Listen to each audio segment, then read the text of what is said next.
before we start? Yeah. Sorry, we're being live streamed. Is that? Yeah, no, that's fine. Let's go ahead. Okay.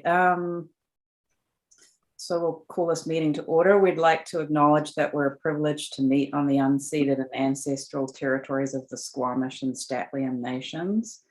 And the first item is, could I please have a recommendation that the agenda of this meeting be approved?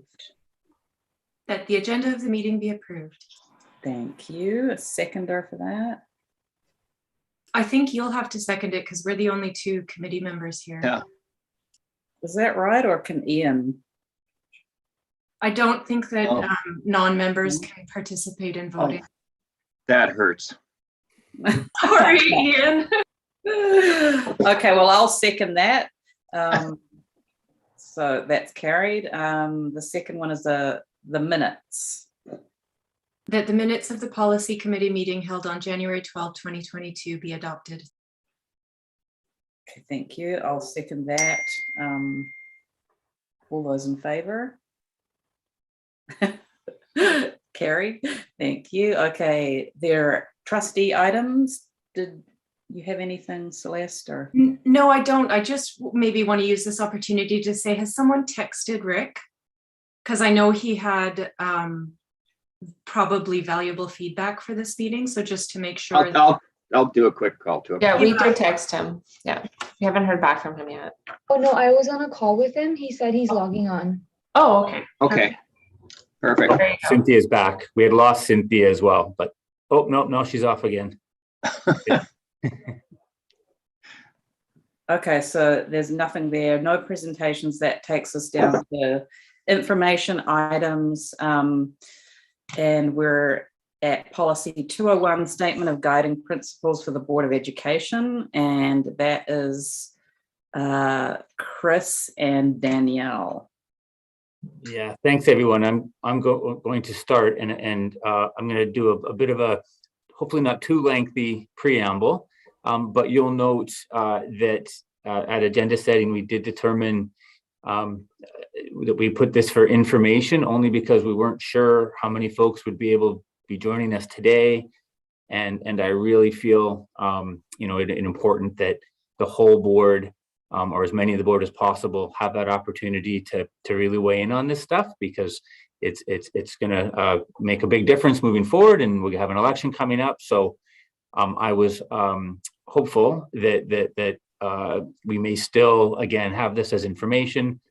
Of course, we can still chat, but I would just open up by saying I'm not anticipating, I wouldn't be recommending anything going forward as yet to the board as a whole for any motions at this time, because I as you saw in your package, I really went for it and went deep and made some pretty substantive changes in organizations, and then had some wonderful help from senior staff in putting some finishing touches on, but it's still draft. And I also want to thank all of you for your comments, for the information shared around areas where we needed more clarity, and that was super helpful in moving some things forward.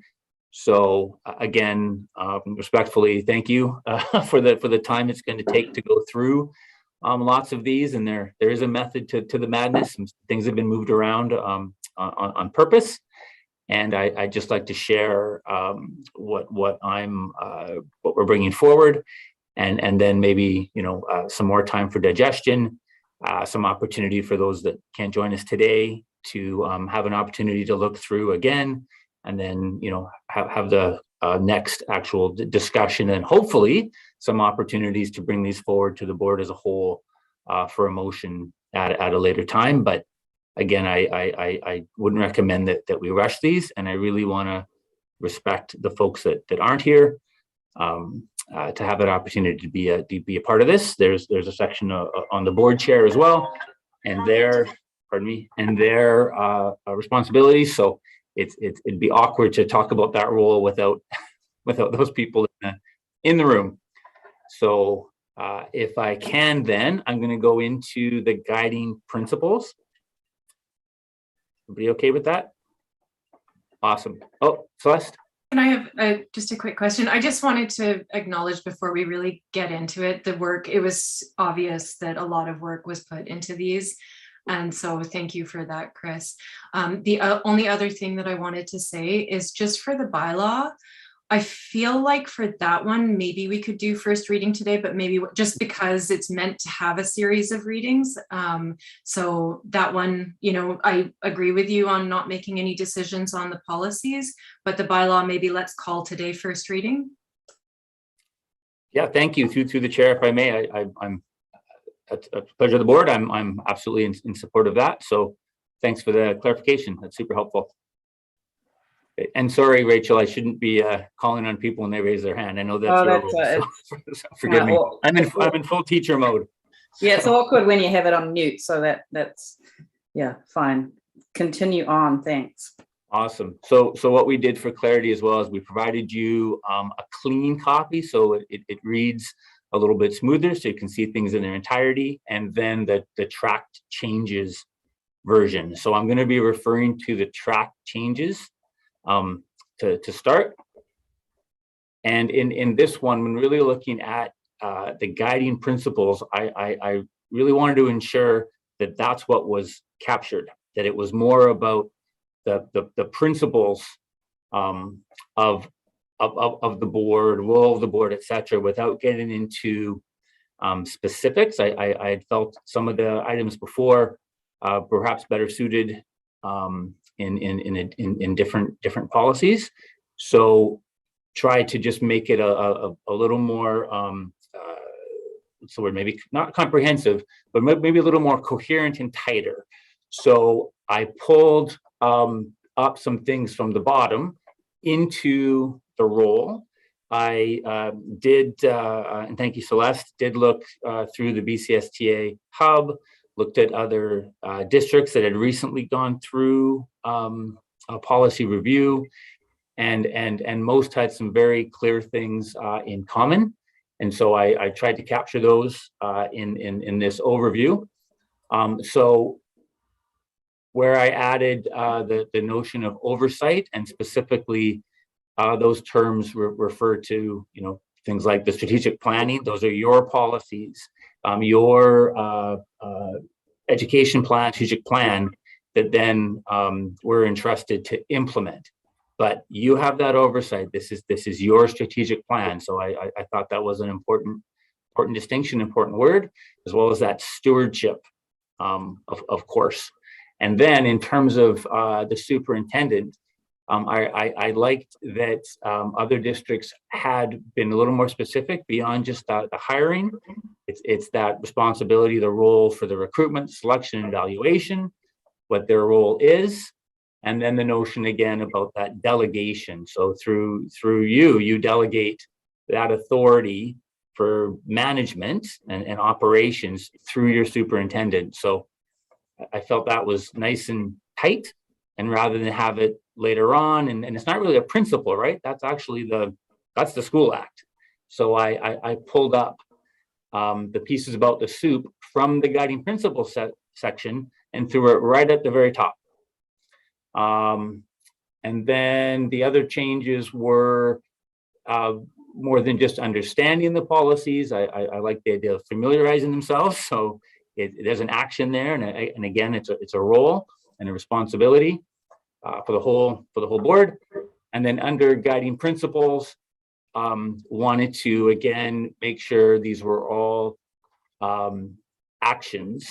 So they all are verbs, and they all start with the board, which many of you had caught afterwards, and just sort of again exemplified that these are principles, right? Rather than some specific pieces that are up in the role, and some specific pieces you'll see later when we talk about role of individual trustees in another policy. So these policies kind of go together. So if I'm missing things in this one, I just ask that we have the time to look at the other ones where hopefully we captured those pieces. So I'm hoping, you know, obviously open to any comments about this one, or do you want me to just go on to to the next one and then speak to them as a whole.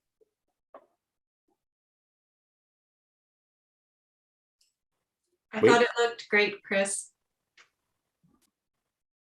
Thank you. Yeah, thanks, Chris. To me, that makes sense to go through because I know they all relate to each other. So if you want to go ahead and I think Rick has his hand up. oh, Rick, you're muted. Yeah, thank you. Good morning, everybody, and I'm sorry I arrived late at the meeting. I think I was looking at an old calendar reminder which said that we started at 11:45, but I didn't bother looking at the schedule of the day, which said 11:15. So my apologies for being late, and I'm glad you went ahead and got the meeting going without me. Just with regard to this piece, I think these improvements are great. I took some time to go through it, and I did some proposed very minor rewording, like it's almost like sentence structure stuff that I thought might add clarity. And I'm quite happy to just, I did it on Word using, track changes, and I'm quite happy to share that document. It still contains all of the changes that Chris made.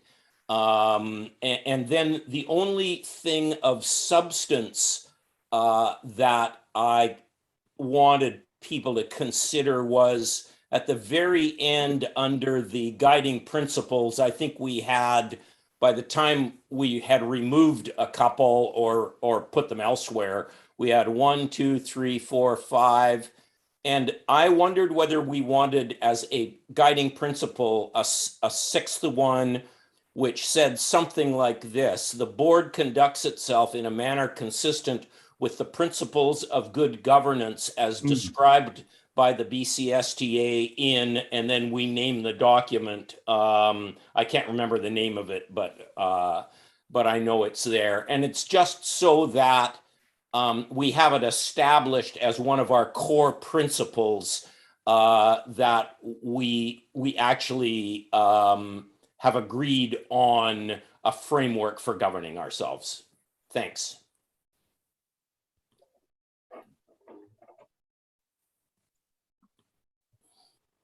Rachel, may I? Yeah, go ahead. Okay, no, thanks, Rick. I think that's a really great idea. And with the link, we'll ensure, again, later on, we'll decide next week or next month to pull these things forward for motions and whatnot. But I think that's going to help, especially if we've got some new folks and staff can ensure that we keep those links up to date. I think the BCSTA has done a tremendous amount of work. I think in preparation for the massive changeover that's happened over the last couple of years and are sure to come. And I think it'd be great to honor that work, and it really helps place us in really good stead for the future. So I think that's a really thoughtful idea, Rick. Thank you. No problem with that. Okay, so on that note and related, I'm going to move on to the 202 trustee role. And I'm sorry for my eyeballs, but you can tell I've got multiple screens open so I can go through everything. So forgive me when I'm not looking at people as I look at the other screen. So in this one as well, it's a little bit confusing. I know when you look at the track changes, but I think again, real important. And again, Celeste, really great suggestion to ensure if we can show folks where we make those changes. So maybe the cleaner one's easier for people, I'm not sure. But in this one, a minor thing under 2, powers and duties, again, just to make the language more consistent with that action orientation. So it's are charged as opposed to have been. And then the bigger changes are afterwards. So under commitments, I wanted to capture most of what was said before. Folks liked it. I thought it was nice and clear. So I did that. I'll speak to why DPAC was moved out in a moment. And then I really liked the listing of the specific responsibilities that again come right out of the hub and the act that I've seen in other school districts, and I think it's really lovely how it's termed. It's clear, and a lot of our stuff was in there before, but I think it just provides a little more clarity, honestly, in some of these pieces. So I respect that it's long and lengthy, but again, for new folks coming in, I think I would recommend that it be included in the role, not just a link, but actually laying it out for folks. Now, the fact of the DPAC, and this is interesting. First of all, I'd forgotten we have a DPAC policy in 902, I think it is, so, or 901. So I snuck it in to go over a little bit later, just to share where I made the changes. But specifically, DPAC is not considered a board committee. So we have to be really careful where we're including DPAC. DPAC is its separate entity. It has its own bylaws and constitution. And as a board, we support, and we have that in our policy, we support the formulation of a DPAC, but they're not under the board's quote unquote jurisdiction. So that's why DPAC has been moved out, because I think it confused some issues, and it really didn't belong in the trustee role, in that this one speaks to the roles that the trustees play within the board, and then it's captured later on in the DPAC policy. So that's why I differentiated the two, because it did seem weird. Why would we talk about DPAC and not the other committees that the boards are on? So I took that to heart, folks that brought that up, and then did a little more digging. And then I felt that differentiation between a committee of the board, it's called a board formed committee. And I know some of you know this, so forgive me if I'm repeating things. A board formed committee versus a separate DPAC with its own constitution. Can I just comment really quickly, Rachel? Yeah, go ahead. So I thought this one looked really good, and I loved how you pulled the relevant material into 901. Just to comment on what I thought was interesting, the School Act says, and in one of these policies it's referenced, that the board can form a district advisory council. So I totally agree with you. DPAC is its own entity with its own terms of, own constitution.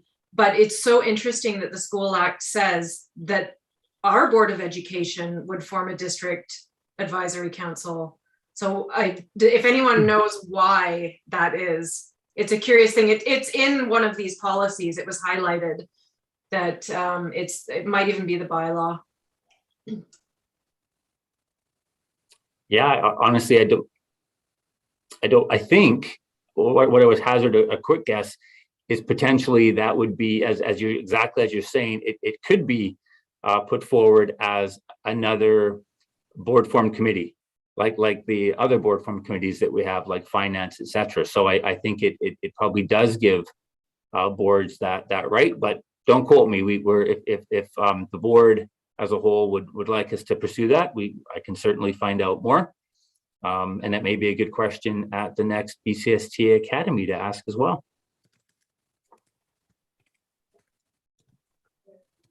I don't think that we should be digging in their business, just to clarify. I wasn't suggesting that we should have any authority. I just think it's curious that the School Act seems to suggest that DPAC is a board formed committee.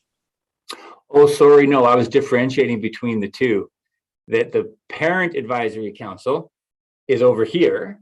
And if the board would like to form a board formed advisory council, that would be over there, but I could be wrong. Yeah, I'm not sure. I'm getting the weeds. Yeah, thanks. Paul? Yeah, just a question. So Celeste, when you say that, you mentioned an advisory council, does it say specifically parent or does it just say advisory? Why don't I email you, Paul? I think just so we don't take up too much time, because it was just an interesting piece that stuck out to me. It says District Advisory Council, but then later in the sentence within the School Act, it does say parents. So I'll email it to you guys, Okay. and maybe it's just a funny historical thing that existed prior to, DPAC and BCCC PAC kind of becoming very organized. And I don't think it should dictate anything that we are doing. I think we should be conducting business as we have. It's just an interesting artifact that stood out. So I'll email it to you guys. And when we carry on this discussion at the next meeting, we can maybe talk about it more. Sounds good. Okay, thanks. We're ready to move on to 901 then. I had a couple of other comments on this one. Okay, go ahead, Rick.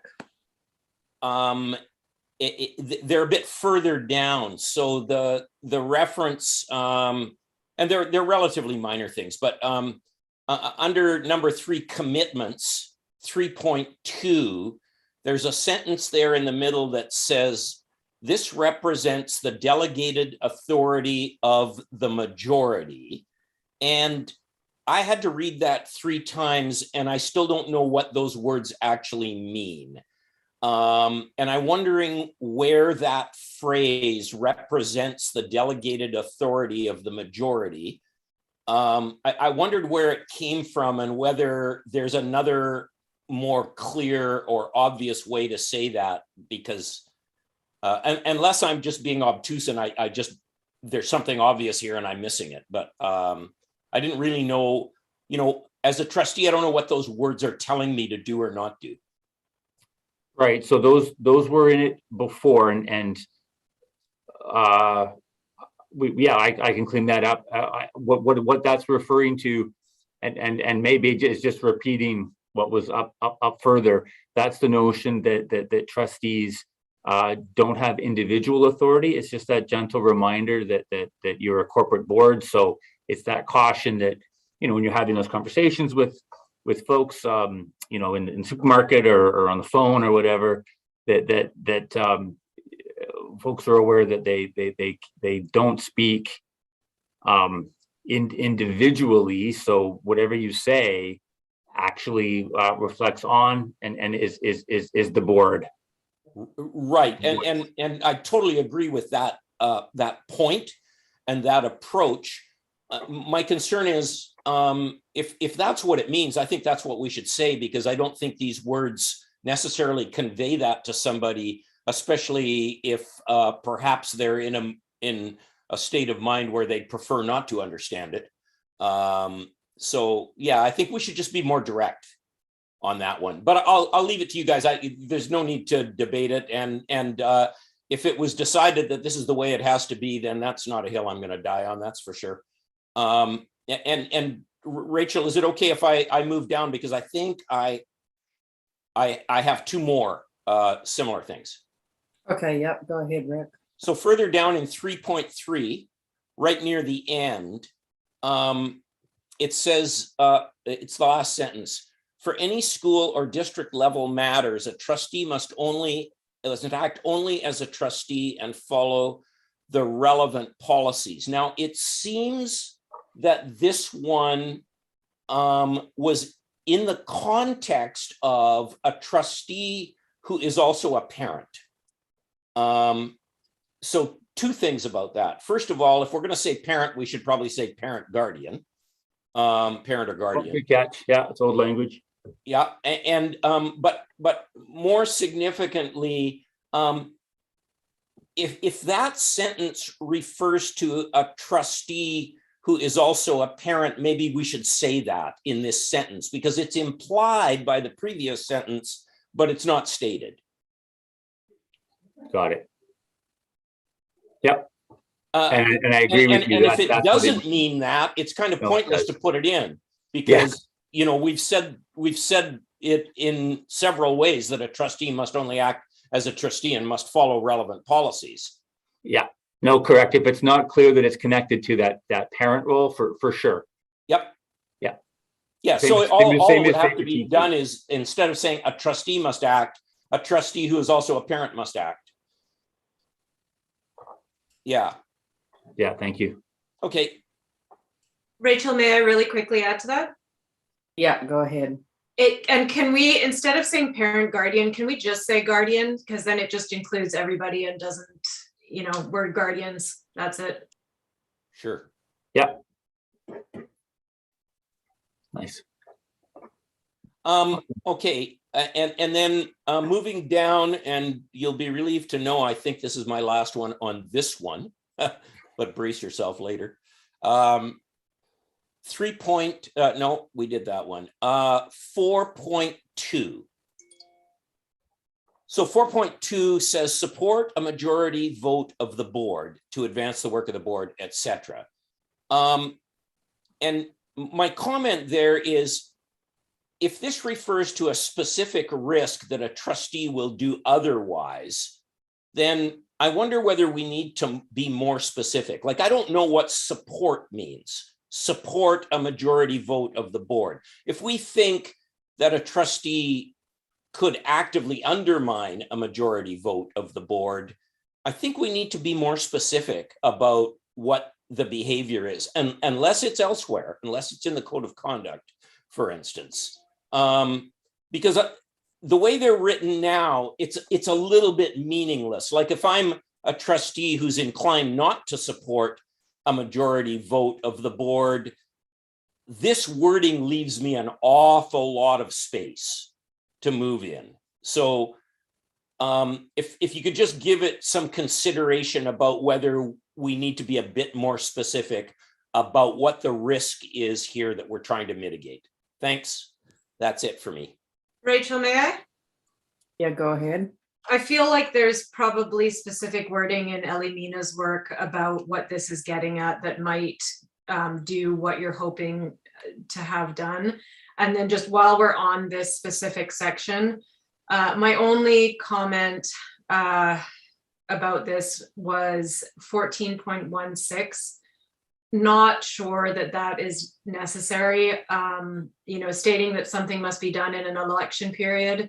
We need to continue to carry out our duties with integrity and responsibility at all times. Let's not have a low bar here, people. Like, not only during an election period, but all the time, period. And no worries. Again, I stole that from other places. So if that's an obvious one, I actually like that, Celeste, because it's an expectation of integrity all the time. So that's, thanks for that. And Rick and Celeste, to your points about where this might be captured, the piece about the conduct and again, supporting the majority is in the code of conduct.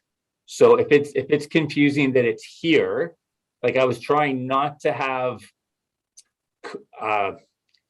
lots of code stuff in terms of behavior under role, except more the general, in this is how we're going to behave.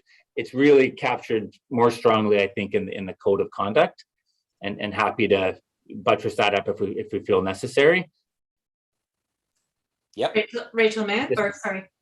Yeah, Just one comment with respect to that, Chris. I think that if things are elsewhere, we should avoid duplication as much as possible. If something is covered somewhere else, let's not do it twice or say it slightly differently in another policy. Just do it once and that's it. Yeah, Yeah. and Rachel, is it okay if I make a further comment on Celeste's comment? yeah, and I was just going to comment too that anything can be linked to another policy if it's unclear, and Yeah. But go ahead, Rick. Yeah, and I really agree with what Celeste just said. And the only exception or nuance to that might be is if at one place you're describing a principle, and in the other place you're describing the behaviors that would support that principle, then maybe somebody might see two references to the same thing in two different places. They'd be worded slightly differently. But all in all, I really do agree with Celeste that it's only, if it's clear in one place, it doesn't need to be in another. Thanks. Yeah, agreed. And thanks for your comments, Rick and Celeste there. Like when I'm reading through some of these, I understand it from an experienced trustee's point of view, but you're pointing out that if I'm a new trustee or a layperson, I don't understand the nuances of some of those points. So thank you for that. Does that wrap up that one? Are we ready for policy 203? Yep. Okay, go ahead, Chris. Okay, so would you like me to do 203 or 901 is the one I snuck in? Oh, are we still on that one? Okay. Okay, yeah, 901, thanks. Yeah, so just the doing some looking, and my apologies last time I actually missed this, that we have 901 because we're doing the 200 series, but it's about DPAC, and wanted to again make this one a little bit cleaner. Again, I think I can't remember if it was Cynthia or Celeste, but when you made the comment about attending and why we have two, etc. So just to be clear, in this school act, you know, it does say, right, that it's right there, 1.5. The superintendent of schools, a designate of superintendent, or a trustee of the school district may attend any meeting of DPAC. In our policy and practice, we have two trustee representatives this year who have been appointed to the role. And then I think Celeste or Cynthia had brought up what happens if someone else would like to attend, and we had talked about this last time, the notion of capturing that if someone else isn't able to attend, again, so we're not overwhelming DPAC with trustees, and I don't mean that pejoratively, so it's probably the wrong word to use, not overwhelm, but that would absolutely be fine, as long as that arrangement was made with one of the trustees. So if Trustee Kent was unable to attend and Trustee Leith would like to be in his place, fantastic. So I'm hoping that 1.5.1 helps capture that.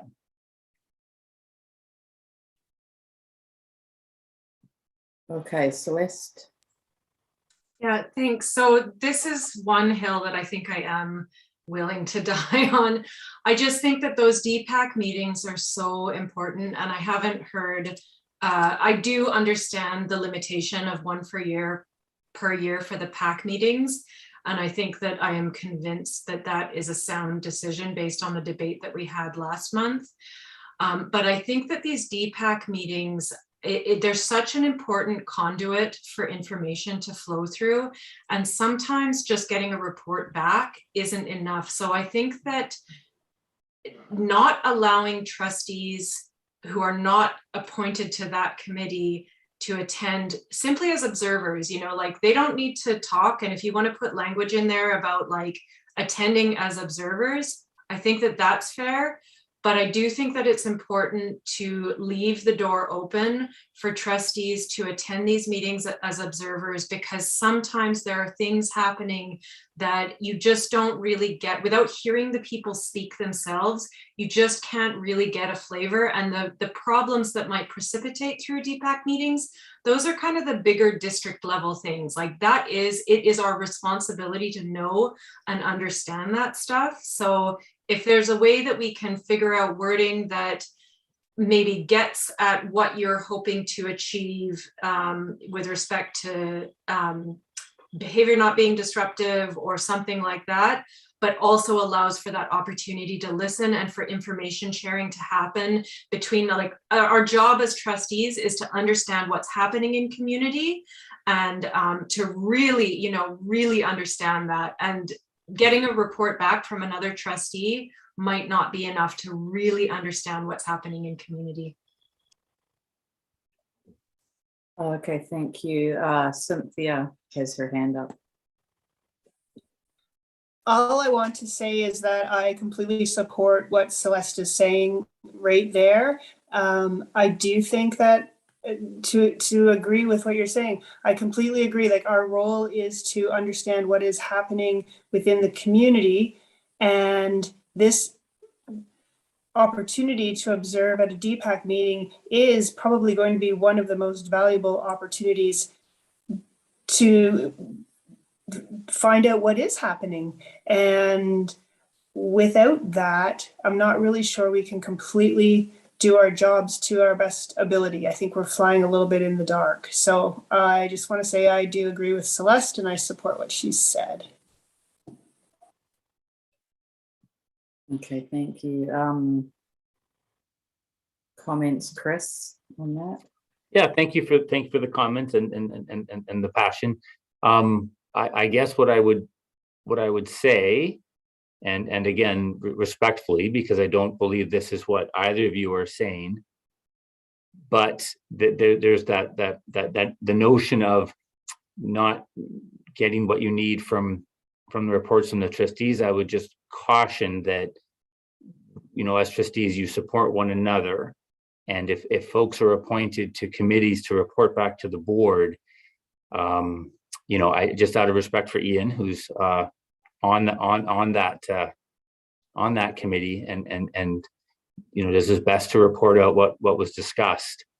I just don't want anyone feeling that we don't have trust or faith in our fellow elected trustees to share the information. I know that's not what you meant, but I just think that's important to note. And I know Ian's a grown man and can share if he's offended by that comment or not. But let's just put that on the table. And then I would I would love to hear from other trustees. I know this is how we've done it in the past, but if this is something folks want to consider, again, we'll bring this forward when the larger group is here. We should continue to have that discussion. I just want to ensure we're being respectful in our comments. Thank you. Thanks, Chris. Rick, you have your hand up there.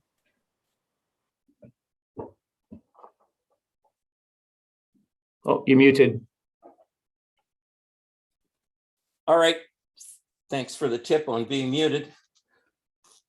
Might have been amusing to just let me go on in my own TV room with an audience of 0.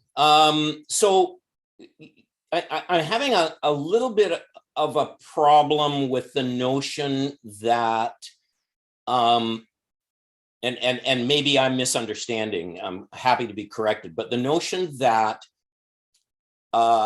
if we don't attend a DPAC meeting, we're not getting all of the information we need about the community, because what the logical extension of that would be that every trustee should attend every DPAC meeting.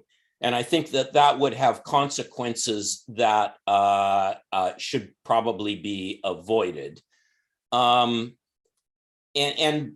you know, I would just remind everybody that at a DPAC meeting, there's a very small group of parents who are sharing their views, and their views are perfectly valid, and they ought to be heard by trustee representatives and by senior staff.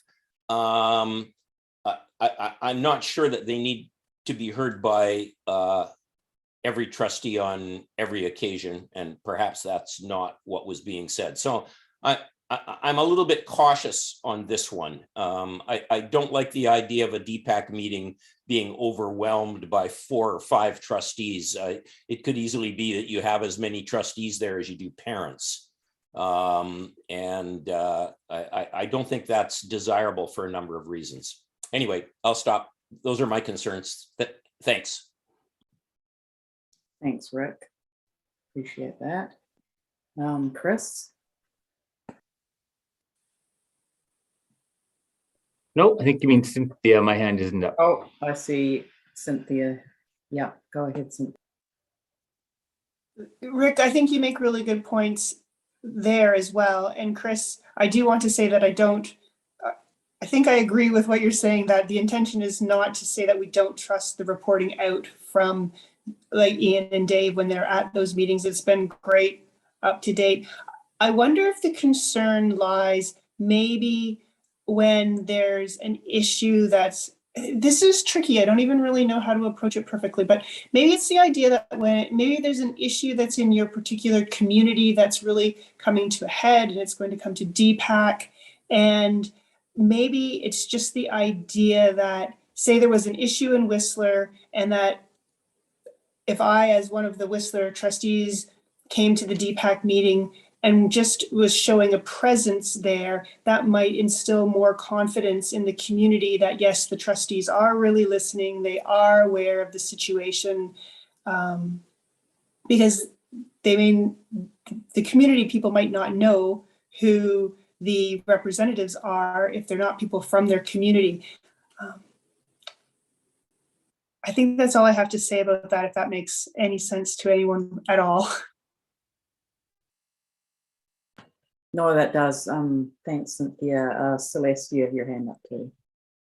I think something that's important, similar to the discussion that we had about trustees attending PAC meetings, there would need to be a very compelling reason to limit access to something that might allow for a better understanding of what's happening in community. And I don't think that I've heard to date any compelling reasons to limit trustee access to these DPAC meetings. I think that there is a benefit.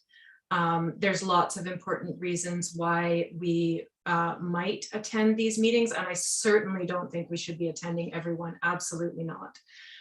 That's not a good use of our time.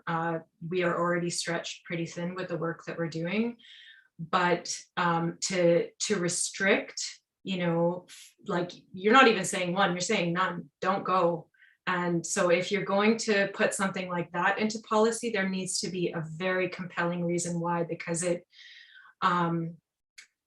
you know, it feels a bit like if my access to information, you know, if I know that there's something bubbling up and I just want to hear the voices of the people and better understand the issues, why would you want to prevent me as a trustee in my role from access to that?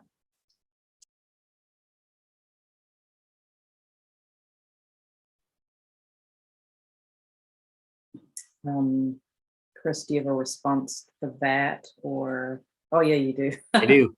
No, I just want to thank everyone for their comments. That's why we're having the discussion. That's why it's on there for conversation. And I think, you know, we should table it because we weren't making decisions today. And this is one, you know, I think we'd like the whole board, as many people possible, to be engaged in. And then, you know, policy committee will determine what they want to do and what they want to put forward. And then the board will make their decision. So I really appreciate the conversation and all of that. So thank you. Great discussion. Oh, I think Rick's hand's up. Yeah. Sorry, Rick, go ahead. Oh, I'm having trouble with the unmute button today. Just remembering to use it is the trouble. You know, I'm quite persuaded by Celeste's arguments, actually. You know, I guess my concern is kind of an extreme and therefore probably unlikely scenario where, you know, you get a herd of trustees descending on a DPAC meeting and outnumbering the parents. And that's probably a pretty unlikely scenario. I think it's quite undesirable that happen. But for a number of reasons, which I could articulate later. But given that it's unlikely, and given that Celeste makes really compelling points about trustees need to, you know, just be able to assess what people are saying, and sometimes to be able to do that in person. I'm thinking that if we work on the wording of this small item 1.5.1, I guess it is, maybe there's another way to be more nuanced about it and make sure that Celeste achieves what she rightly wants to have and prevent the relatively unlikely scenario that I fear. So I leave that to staff to see whether there's a way that they want to try and work on that. But I have to say that my mind has been shifted slightly by this debate. Thanks. Thank you, Rick. Okay, thank you. All good feedback. More work for you, Chris. No problem. I think Danielle's hand is up too. Sorry. Oh, Danielle. Oh, okay. Yeah, sir. I just wanted to mention in that one piece, though, it does say that an alternate can attend by mutual agreement as well, right? So let's say Celeste wanted to attend one, she could talk to Ian and say, hey, Ian, can I swap places with you that day, right? So there is that option there. I just wanted to mention that.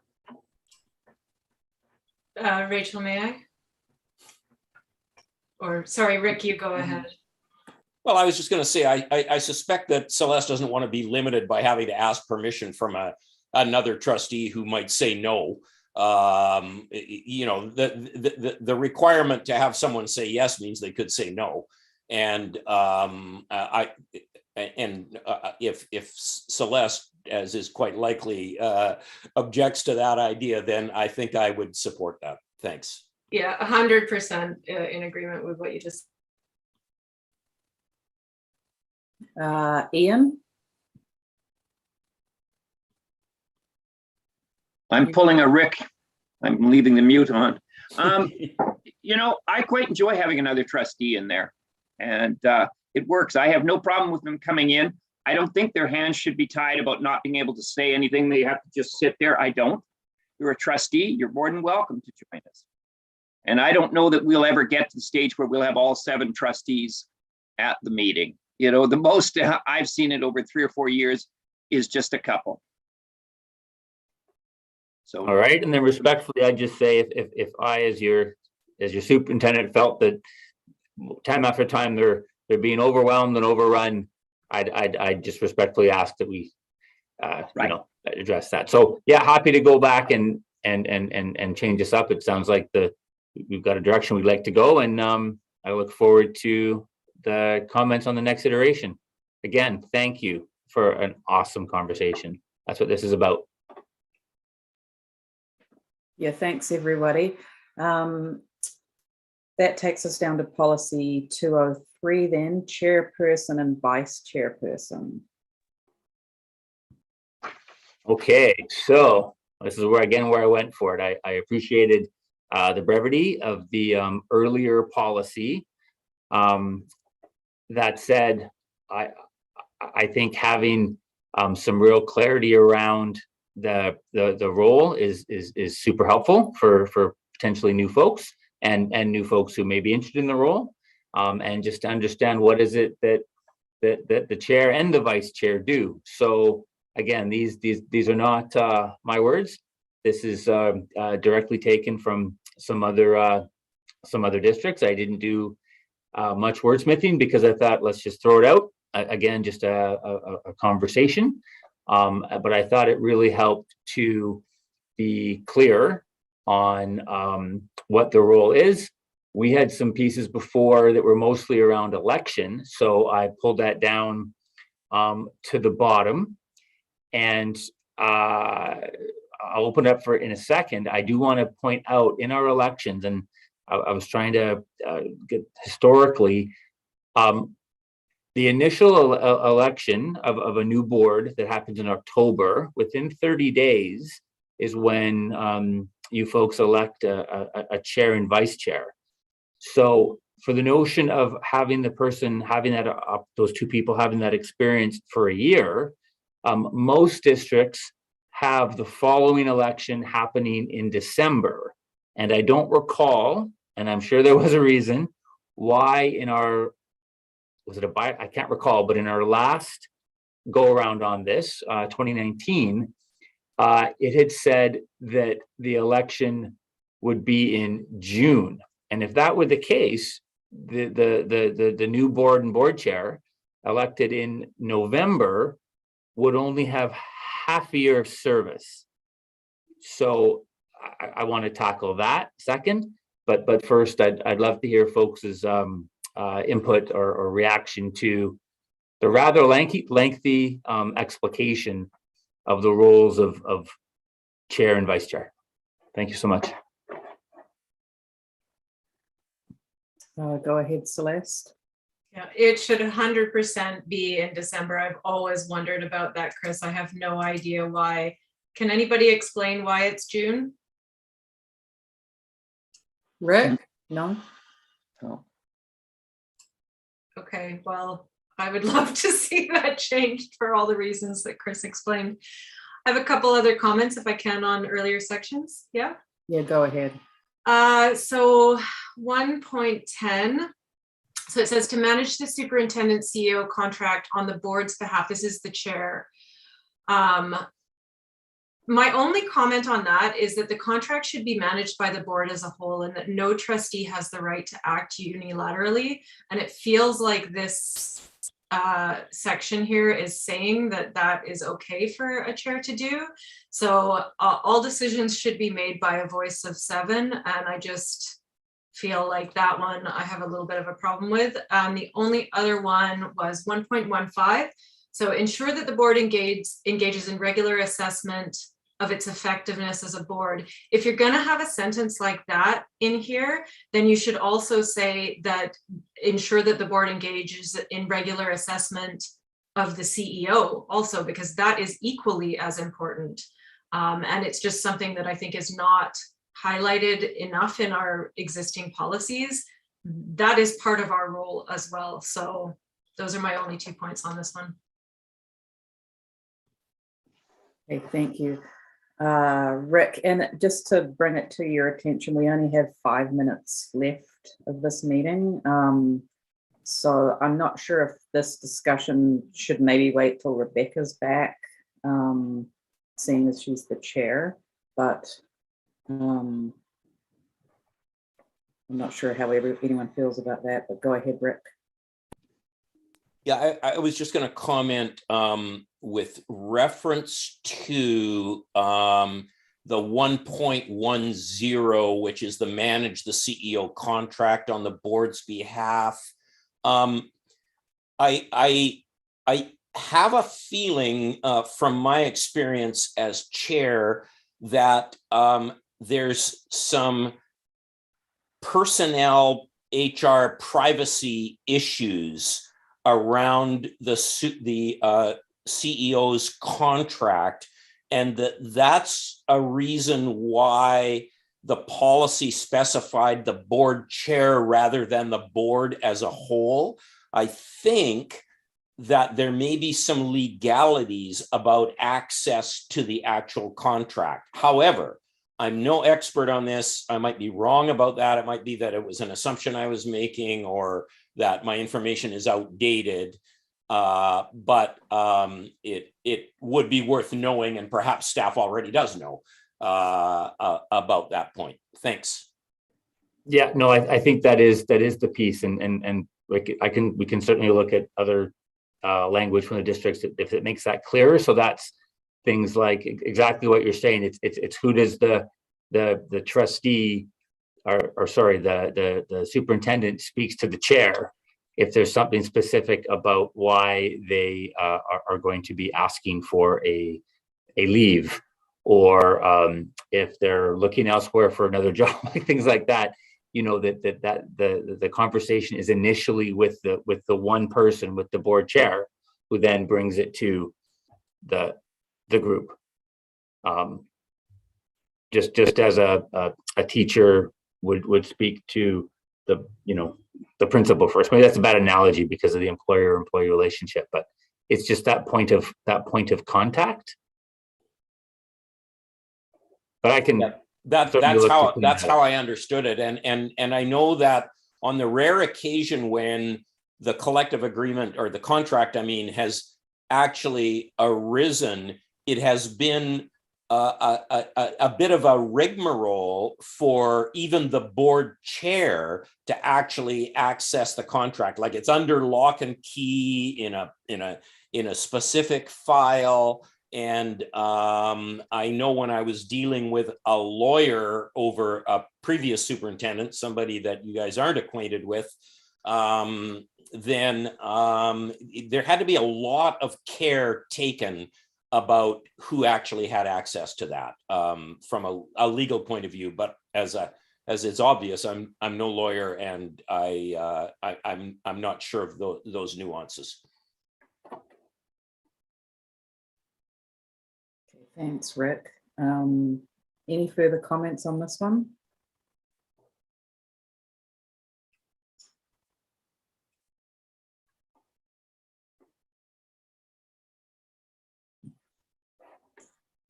Okay, that takes us to policy 204 then, trustee code of conduct. And being conscious of time, again, my initial thought was just to go through them and then have some discussion, but have the meatier stuff when more folks are here, so folks had time to digest. But again, I appreciate that we are taking some time. So in the code of conduct, again, some relatively minor changes. One piece we had spoken about, and I think we actually might have moved this piece about the agenda to actually the governance of board meetings agenda items. So I do need to double check, because I think we had this twice. So don't quote me on 3.2. That's correct, Chris. Yes, we did, didn't we? We moved it over. So I think I gave you the wrong, that should be gone.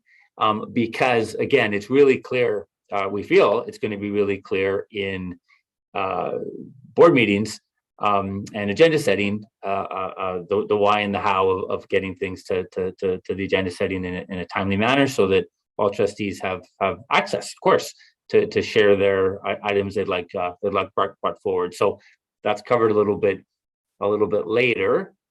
And then in 5, this was again doing my best to keep it as simple as possible, but to reiterate, I guess, some of the stuff in the principles to Rick's point of naming the principle and the role of the board in the first policy, but then spelling it out a little bit more in the code of conduct. And we all have seen what's happened in places like Chilliwack, etc., where you have someone with an agenda who is really, we call that playing with the train. So it's just to be really clear, that a delegation of authority, and that hopefully that trust between the board and the person they've hired. And we included the navigating district concerns flowchart in there too for a friendly reminder. And I think, am I in the right one? Yeah, that's basically covers the track changes part in code of conduct. Thank you. Okay, thanks, Chris. See, Rick and Celeste have your hands up. Go ahead, Rick. Yeah, sorry, my point isn't about it. It's that I'm rather counting on this meeting ending and us having this half hour, because I planned something for it, this half-hour break. So I wonder whether we can take our break. Okay, Celeste has her hand up, so I'll just address her first. I have no problem with that. I have all my notes written down on these policies. So if we want to table it till the next month, that's fine. Okay, thank you. There's still 205, 206, and then bylaw 200.2. So should we just table those for next time as well? Or I think the bylaw, maybe we want to take our break and come back to, if I can, still some time, because to Celeste's point, I think it'd be great if we could we've got a quorum, maybe it is, if folks are in agreement, we could do the first reading today. Yeah, and I think, yes, Celeste and I, well, I don't have to be anywhere, but Rick can go because you're not on the policy committee. Oh, yes, I am. Oh, you are? Oh, Yeah. sorry. Do you want to speak to that bylaw before the first reading, Rick? Did you have notes on it? No. Okay, can we just discuss it? I think I had like one thing to say about it. Do the first reading to get that bit over with, and then we can bring it up again at the next time, Yeah, where there's still be lots of opportunity to. sure. Yeah, okay, go ahead, Chris. Okay, thank you. So, yeah, Rick, you're okay to stay for a few more minutes? Okay. So on this one, again, really, just near the bottom there, if we go to 13, yeah, this is where I did that research about the board formed committees. So this actually does capture what Celeste was actually speaking to with Deepak, by the way, that when folks do want to be a part of them, the lingo is that ex officio member, and that means that they absolutely can attend. But as you're doing so brilliantly in this meeting, folks, only the appointed committee members can make motions and vote and all those kinds of things, and the rest are there as guests and can absolutely take part in discussion, but have no other official capacity beyond that. So wanted to capture that everybody is welcome at all board formed committees. And then we wanted to add the alternate, which I think our chair already does. So I wanted to capture those in these comments. Thank you. Okay, thank you. Go ahead, Celeste. Sure, Rick, did you want to go first, or was your hand No, just up? I'm good. Okay, my comments on this one were 10.3. So no person shall have the right to speak more than twice. And I feel like we don't often have a ton of back and forth. I think the purpose of that statement is to prevent repetition of arguments. But I think that I just don't quite understand why limit it to a number 2, because if someone has something that hasn't been said before that's new, that might be helpful in decision making, it might be better to say, you're not allowed to repeat yourself over and over again. But if you have something new to say and you need to speak 3 times, why wouldn't we want to know that information? Yeah, so again, these are consistent across district, because it's about that following of Robert's rules. And as Eli Mina said, you can have them in there, but we allow for common sense. So I think this is just capturing the essence of how to run a proper board meeting, regardless of whether it's a school board or any board, any corporate board. So that's my only comment. That's why it's so precise, because it is about those are Robert's rules, but it doesn't mean we can't be flexible, to your point. But if you'd like us to capture that in there, if that's a worry for you that it's too restrictive, point taken. Does Robert's rules actually say you can't speak more than twice? Yep.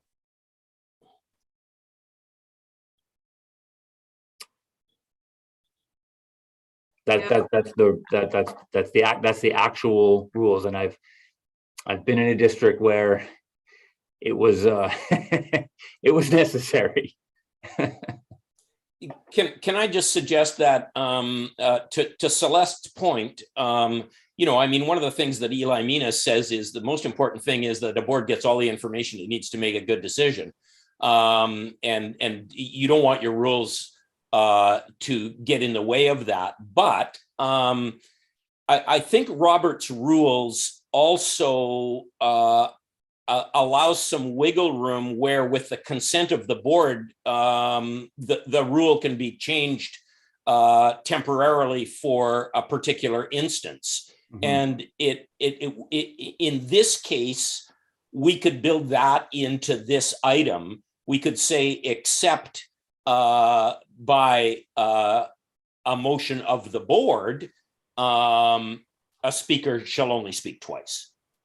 And then if the unusual circumstance that Celeste envisions arises, oh, I just thought of something that hasn't been said that I think is quite important, then either we could just have the chair allow it, although that could be problematic because some trustee would perceive that the chair is biased. So it could be a motion of the board. Anyway, that's just something to consider. I don't know if it's workable or not, but it's something to think about as we move forward with this one. Thanks. Yeah, I have no problem making any amendment that's going to make things smoother and not feel like people are being silenced. It's really that notion of allowing everybody a chance to speak, nobody dominating, and of course the mover of the motion to be able to respond and remember what they want to respond to without being overwhelmed by the same person speaking multiple times. That's the purpose of it, but I'm happy to take a stab at cleaning it up. Okay, thank you, Chris. Ian has his hand Just- up. Yeah, I just wondered is there time for us to, at some time today or next month, chat about making the policy committee attend by all trustees? We've talked briefly about it, but nothing. I would love to get involved more in the discussion. You can talk, Ian, you just can't vote, but you can certainly participate. Okay, because I was trying to hold back and not. Oh no, you get in there. It's as I said Okay, earlier, it's just about But I voting. still think it's relevant, though, that we should have everybody attending policy. I agree. Yeah, that's a good point, like we did for finance. Celeste, go ahead. I just wanted to say that what Rick just said would satisfy my concern, and it would have to be new information for sure, but by a vote of the committee to say, do we want to allow a person the opportunity to bring new information into the discussion so that we can make an informed decision? Super rare, but I just think being too prescriptive might prevent the board from making, fully informed decisions, because there might be a time where somebody had spoken twice and then realized something that is new and helpful. Okay, thank you. I agree with what Rick said. I like that